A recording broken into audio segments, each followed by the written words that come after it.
Kenang-kenang ya. Kenang-kenangan ya, Bro. Keren banget. Itu namanya Tracknya. trail forest. Trail forest. Ya. Macam di itulah apa namanya Di Sakura itu loh. kalau di Jogja itu Iya. di kayak hutan pinus Mangunan itu. Iya. Atau di PIK atau di Bandung kan ada juga. Ya ada.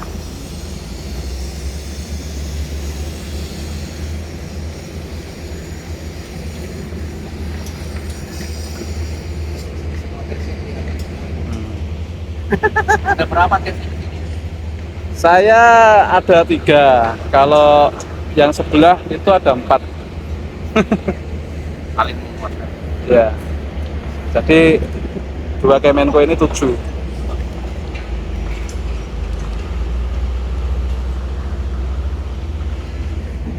Mau diambilin fotonya, Pak?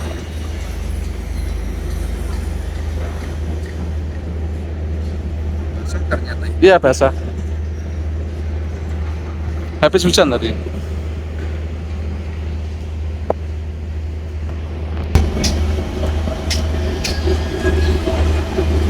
Saya pikir sekarang ini yang penting jadi dulu. Tapi kan sebagai profesional kita tahu mana yang boleh menetek, ya, itu yang dipegang aja. Misalnya kan kualitas harus dong, safety harus dong. Jangan sampai nanti kualitas jelek, kita lagi sudah diganti lagi perbaikan. Nah itu yang kayak gitu. Pertama safety juga. Kalau yang lain-lainnya next ada kesempatan lagi, kan masih panjang namanya, nggak bisa buat apa gedung atau apalagi wilayah seperti ini jadi dalam waktu pendek gitu ya. Orang datang sudah oke, udah yakin ya, asal didukung terus oleh yang berikutnya. Kalau kan saya nih investasi ya. Tapi teknologi apa pembelajarannya dari semua sekali. Saya dari jauh aja ya, nih harus belajar nih. Artinya kita sebagai akademisi lesson learns-nya itu harus ditangkap untuk yang akan datang. Untuk yang sekarang sih sudah lah ya kan, nanti tinggal ceritanya Pak Anas saja gitu kan. Tapi setiap Pak Anas ada beberapa Pak Anas dikumpulkan jadi teori yang berdasarkan praktek gitu. Iya. Dan itu bisa memperkaya, bahkan mungkin negara-negara lain tertarik mendengarkan bukan masalah sukses atau enggak, tapi pengalaman kita membangun sebesar ini dengan semua kendalanya gitu kan. Mungkin di Brazil beda kendalanya, di mana lagi, kan Amerika beda lagi kendalanya gitu. Tapi ketika ada kendala seperti ini, kita melakukannya dengan strategi seperti ini, ternyata ada masalah gitu kan. Masalahnya kan jadi lesson dan yang makanya saya kesini harus tahu seperti apa. Tadi saya kaget Pak masuk ke sini langsung ini gede banget ya. Tapi mungkin untuk level jadi ya sistem makro ya, lebih makro ya. Mungkin di situ level seperti Barca gitu masih oke. Iya. Tapi bagusnya sih mungkin masuk ke location base.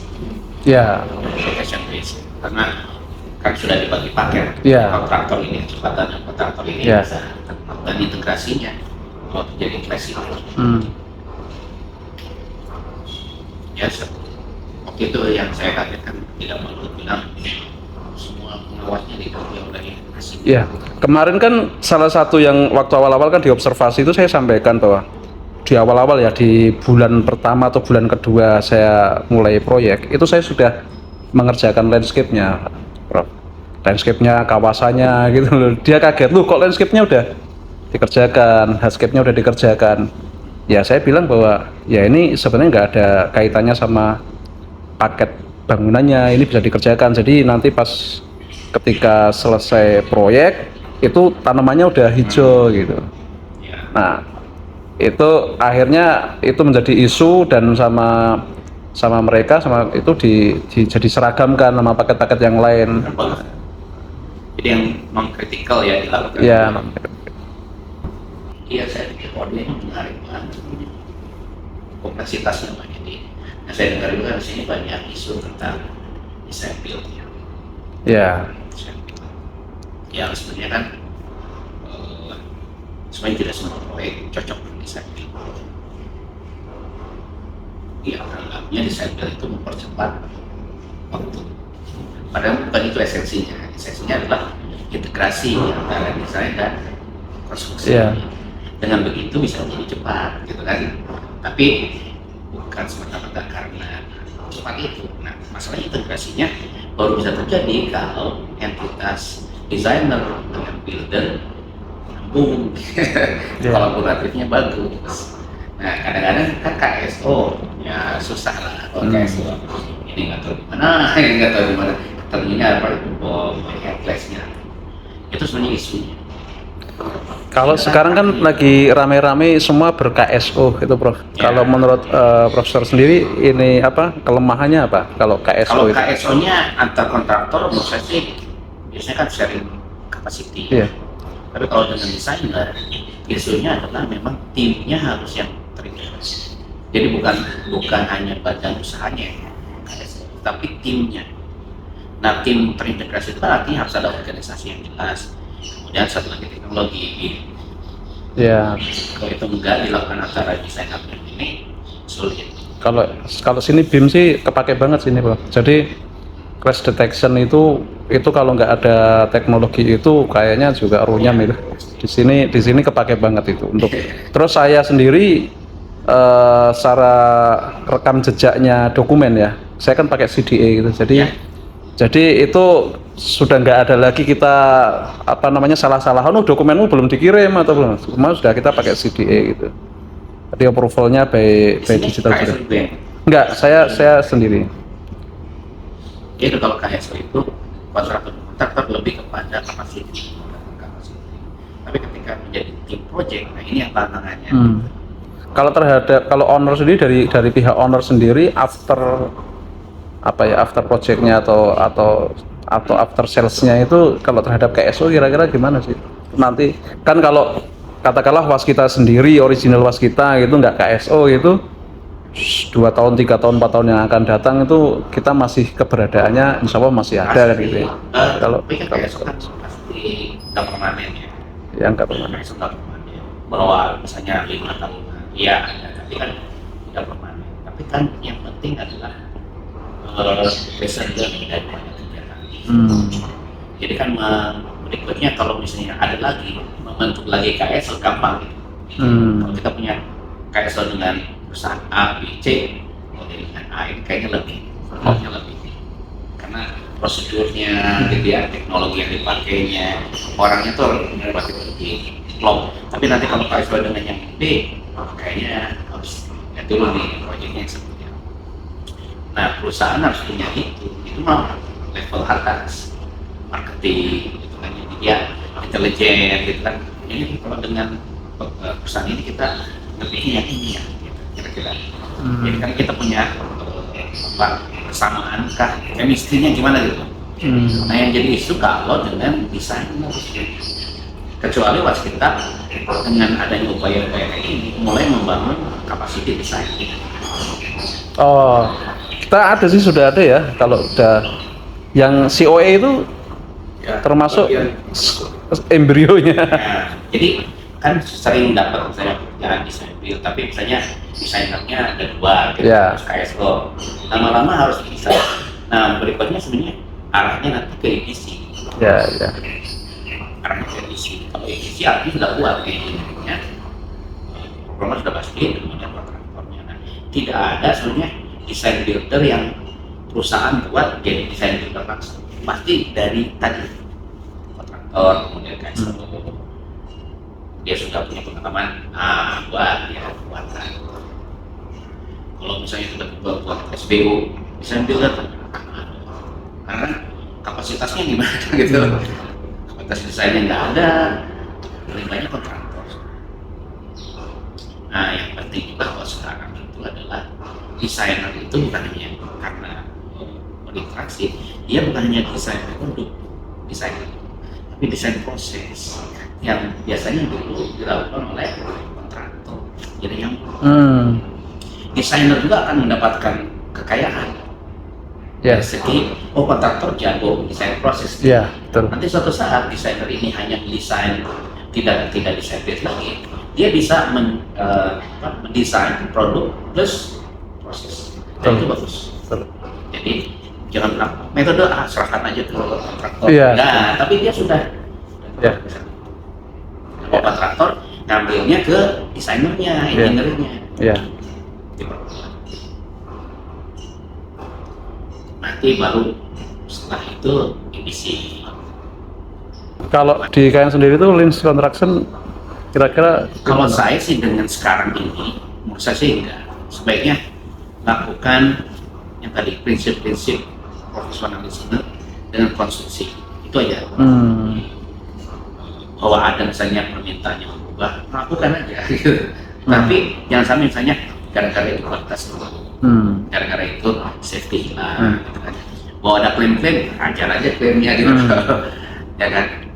Tapi kalau kita di tengah-tengah sudah begini, kita terapkan sesuatu yang baru, itu akan besar dampaknya. Dan kita nggak bisa kendalikan, Pak. Iya. Kecuali kita sudah terbiasa. Kalau kita misalnya Lean Construction ini ya baru dengar-dengar sudah melaksanakan 1-2 proyek, itu kan baru awal, Pak. Baru awal gitu. Kita baru semangatnya aja gitu. Belum benar-benar di challenge dengan berbagai masalah kan. Tapi kalau kita sudah biasa melakukan, kita yakin gitu. Kesini tapi nih kalau Lean Construction juga baru belajar gitu. Nah, jadi saya pikir daripada itu experience untuk mematangkan Lean Construction membuat dampak kepada proyek, mendingan enggak. Tapi di sini Kalau secuil apa gitu yang kira-kira bisa? Apapun bisa. Misalnya kan passionnya maximize value, reduce, minimize risk, apa aja yang mestinya begitu lakukan. Tetapi kalau misalnya gini kita harus merubah kontrak, subkon harus gini-gini, nah ini nggak mungkin ya. Kan enggak. Jadi jangan terlalu besar perubahan yang mau dilakukan. Tapi kalau lean thinking menurut saya bisa. Ya. Kemarin kan saya juga diajar, yuk terapin, ya ini tinggal 6 bulan gitu. Ya nggak, tinggal 6 bulan lagi harus ngejar gitu. Yuk itu bukan prioritas. Bukan prioritas. Memang kalau misalnya kita mau ini, saya ngeliat ngamatin ya, itu kan ada ya selain prinsipnya, itu ada yang kayak visual management misalnya.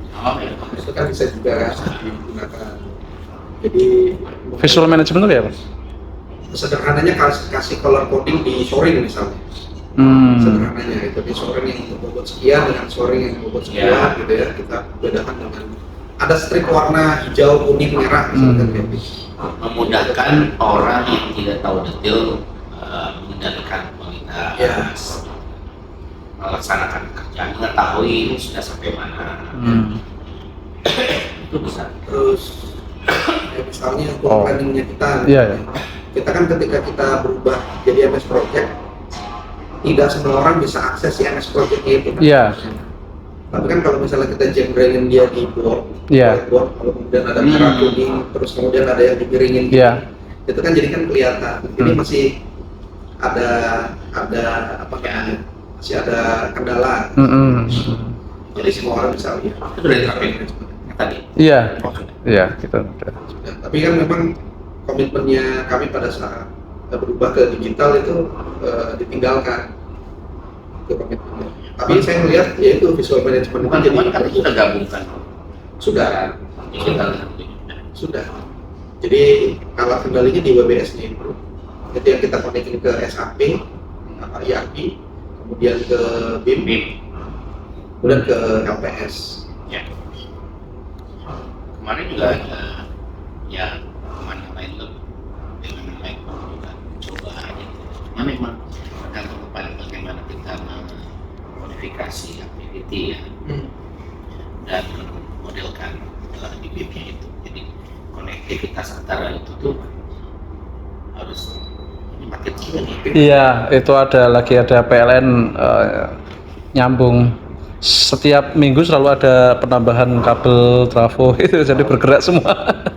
listriknya dari mana? Jadi sebelumnya bapak ini ya pakai solar. Genset, saya pakai ini, Prof. Saya pakai panel surya ini, lampu-lampunya. Oh. Itu yang ini kan penerangan jalan itu. Jadi dulu waktu hutan belantara gelap gitu saya udah terang semua karena pakai panel surya. Simpan baterai. Iya, simpan baterai. Alhamdulillah sudah usianya hampir setahun masih bagus. Dan itu Cukup sehari. hemat banget. Cukup. Beliau ini termasuk banyak inovasinya. Jadi ada itu, terus ada ya water retention ya. Ya, ada water retention. Kemarin kan kita banyak debu itu saya bikin sprayer. Ya. Pakai sprinkler tapi yang kecil itu sama halus ya kan. Jadi kayak sebenarnya biasa ya untuk greenhouse itu, untuk anggrek karena saya di rumah pelihara anggrek itu jadi udah terapin aja di sini. Hanya ada bentuknya juga. Iya. Berkebun Pak bisa nanti. Sebenarnya dulu saya itu sebelum proyek ini ada inovasi yang pembangkit listrik tenaga TC, Prof. Jadi dari TC itu kan banyak putaran-putaran roda itu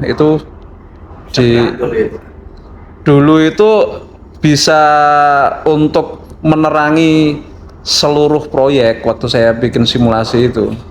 Nah, tantangannya dulu itu saya pengennya TC itu bisa dihidupkan oleh dirinya sendiri gitu.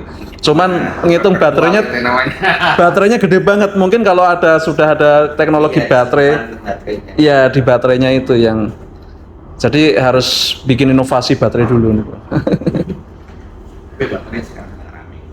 Kalau juga di ITB jadi materialnya. Baterainya ya. Sekarang kan lagi model yang itu lithium tapi ditambah apa itu yang rare itu. Jadi dia resiko meledaknya itu. Jadi Cina juga Cina sedang invest di Indonesia. Luar biasa Di teknologi baterai itu kan dieksplorasi. ya. Kemarin kan sempat saya semacam apa ya, kayak lihat-lihat proyek-proyek di Cina, Pak, Prof.